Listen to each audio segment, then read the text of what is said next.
राम साहेब आणि या प्रकरणामध्ये नामदेव साहेबांना भेटण्यासाठी आम्हाला जे सहकार्य मोलाचं सहकार्य केलं ॲडव्होकेट मोहित सर आणि ॲडव्होकेट खुशी मॅडम या सगळ्यांचं मी आणि त्याच्यामध्ये आमच्या मॅडम चौधरी मॅडम या सगळ्यांच्या सहकार्याने हा लढा इथपर्यंत आलेला आहे।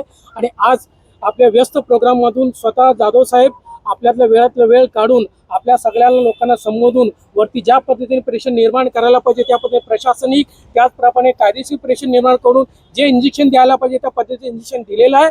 ते इंजेक्शनचा परिणाम आपल्याला काही दिवसामध्ये मिळणार आहेत। त्यामुळे सरांच्या पाठीमागे आपण एकजुटीने उभं राहायला पाहिजे, कारण कुठल्याही न्यायिक व्यवस्थेने कुठल्याही प्रशासकीय अधिकाऱ्याने कुठल्याही प्रायव्हेट संस्थेने आपला न्याय दखल घेतलेला नाही। यांच्या माध्यमातून स्वतः राम आपल्या समोर उभे आहेत, स्वतः हनुमान आपल्या समोर उभे आहेत। या पद्धतीने यांची आपण कास धरूया, आपला वनवास कुठेतरी यांच्या माध्यमातून संपेल अशी आपण आग्रही भूमिका घेऊया। आणि सरांचे या व्यस्त प्रोग्राममध्ये स्वतः वेळ देऊन आमचे प्रश्न मार्गी लावण्यासाठी अथक प्रयत्न केलेत। सगळ्यांच्या वतीने माडावाचे 1399 सभासदांच्या वतीने मी त्यांचे हार्दिक आभार व्यक्त करतो। धन्यवाद।